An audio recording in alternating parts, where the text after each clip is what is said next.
2 Samuel 21. While you're turning there, I'll just share a mom story. You know, every kid's got favorite thoughts or whatever about their mom. And I have a lot with my mom. My dad was a funeral director, so he worked in Greenville, so he got home late every day. And every fourth night, he spent the night at the funeral home. So Mom and I, obviously, every kid's attached to their mom and their dad, some level, some way. But me and Mom were pretty close. But I have to be honest, if I were to, like on the spiritual side of things, I could go on forever on the fun side of things, just life stuff.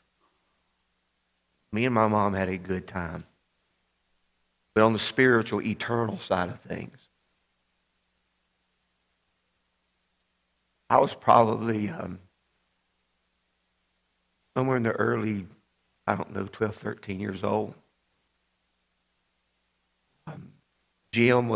My brother was in Vietnam. Jim was lost. Jim wasn't a believer. Of course, that was my brother. And that was a heavy burden in our home. But I remember countless nights that I would get up in the middle of the night and my mama would be in there in the den and she would be crying out to God. Like you, Sheila, this morning. For God to keep her son alive. You know, he's in Vietnam. Keep him alive. And save him. Now, God answered her prayers, but she also had impact on me when I was just a kid. And I'd heard messages preached about praying. But I mean, that's a message. But I saw my mom do it. I heard my mom do it. Every time I take my mom to the doctor now, because like I said earlier, she's 97. She'll be 98 day after Christmas.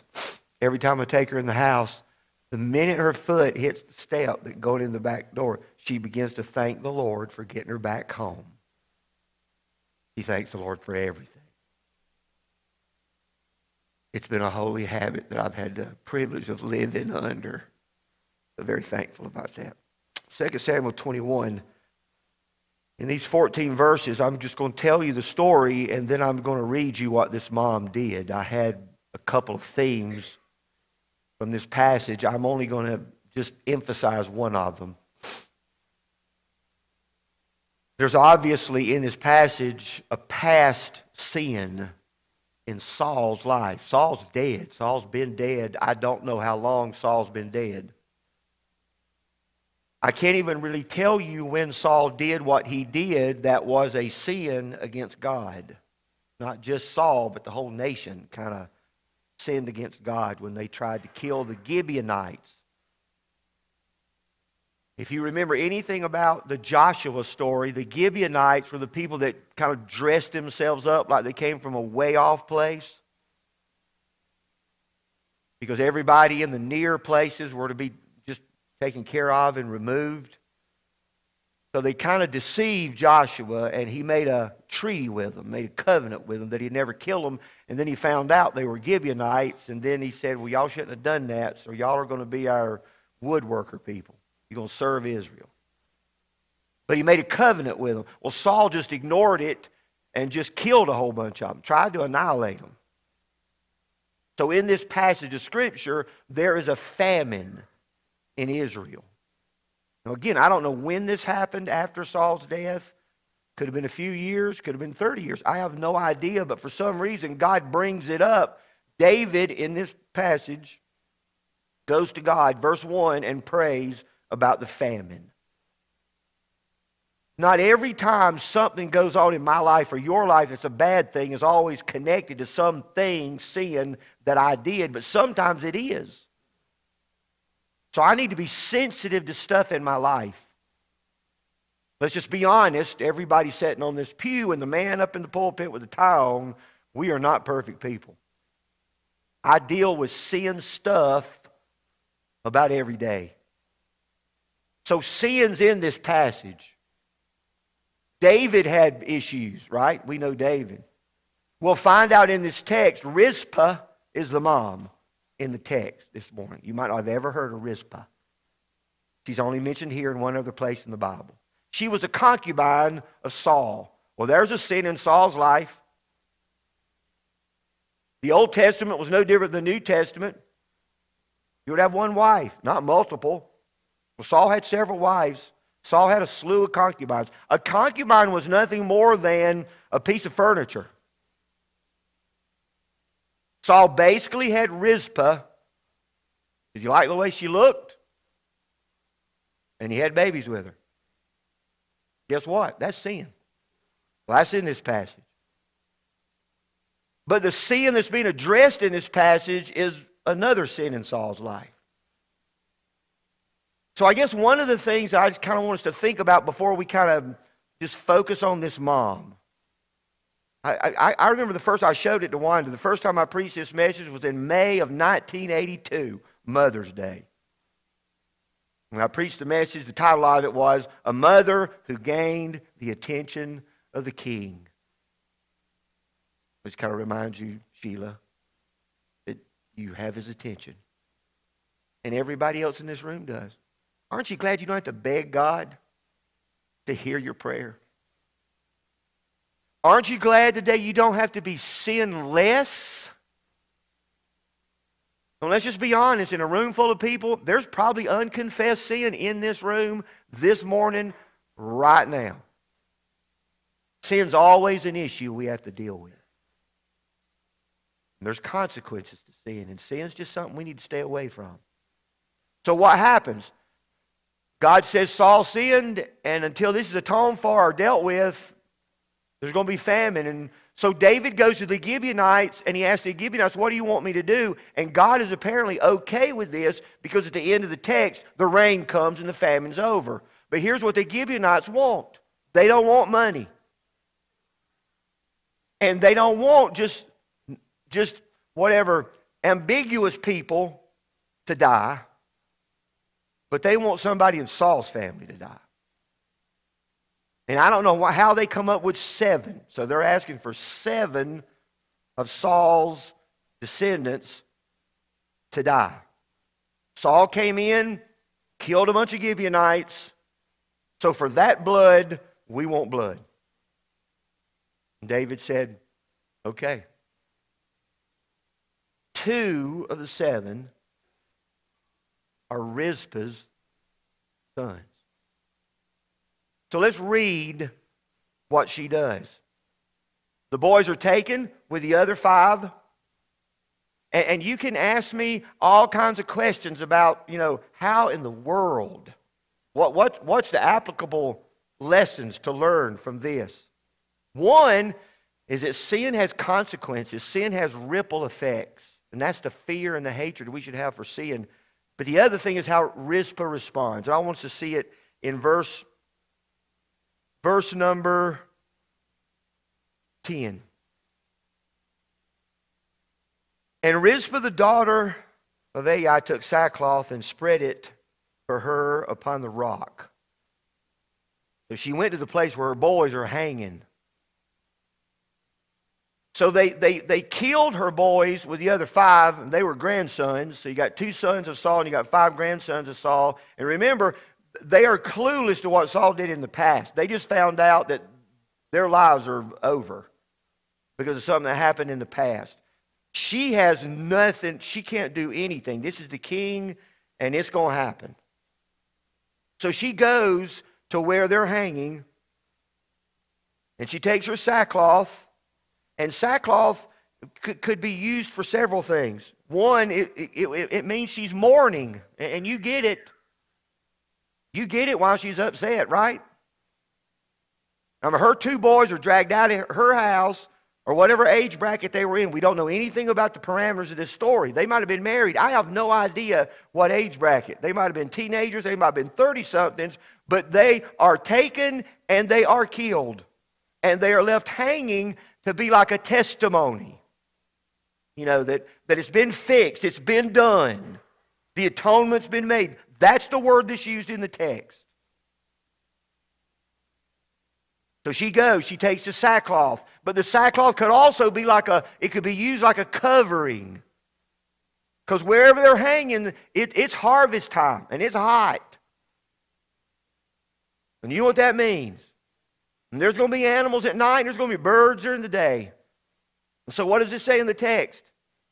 From the beginning of harvest until water dropped upon them out of heaven. So she goes where they are. She's got her sprocket of sackcloth, and she's mourning. But there's nothing she can do about it. But she goes there, and I love how sometimes text doesn't tell us stuff so you can just think about it. You can go home, eat your sandwich, have a cup of coffee, and ponder. How long did she stay there, Mama? As long as she needed to. I thought while she was talking. I even thought about a couple of things Brittany said this morning in Sunday school. It could have been days, it could have been weeks. I have no idea after this was done that God caused the rain. But she stayed there weeks, days, months, whatever it was, until the rain came. And here's what she did day and night.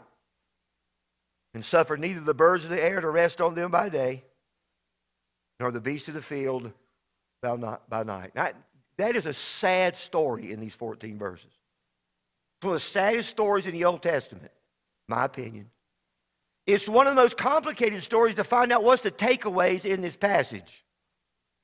One of the obvious takeaways is the consequences of sin. I mean, look, the reason we die, physically die, is because Adam sinned, right?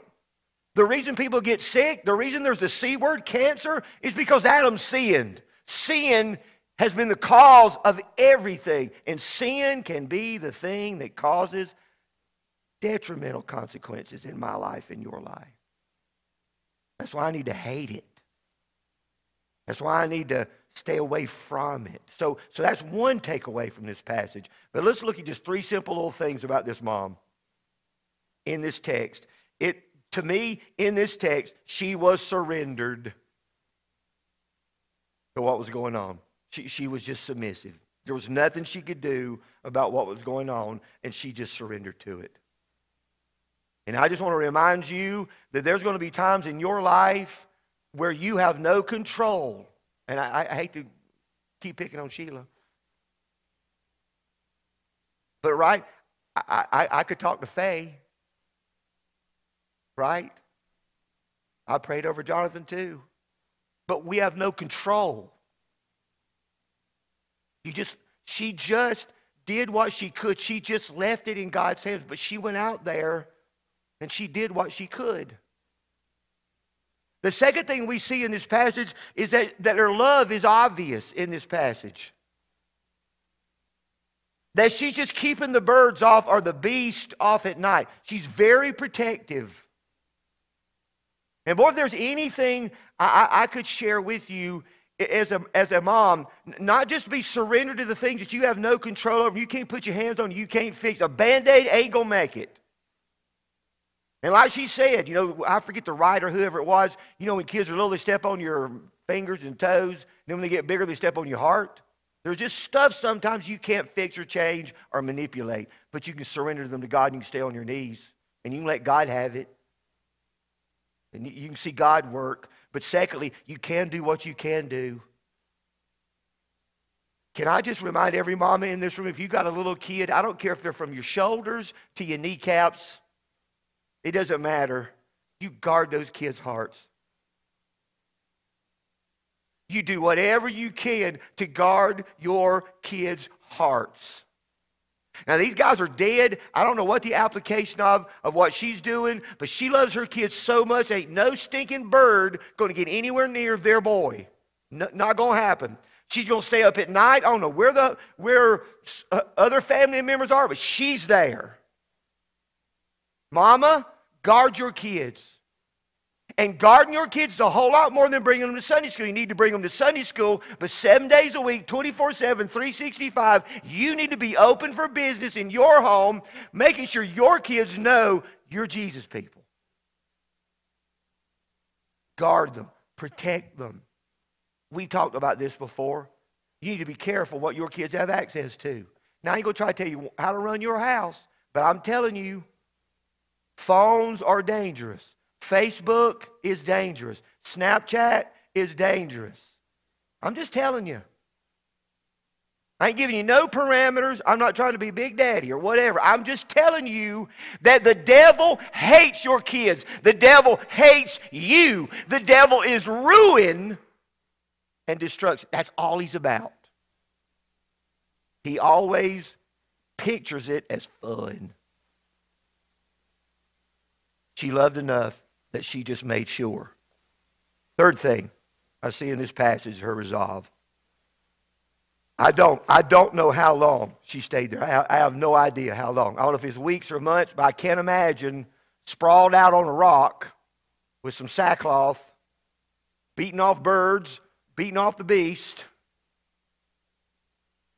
But she wasn't going till something happened. And when you read later in the text, David got word of what she was doing. You know what David did? He went and dug up Saul and Jonathan.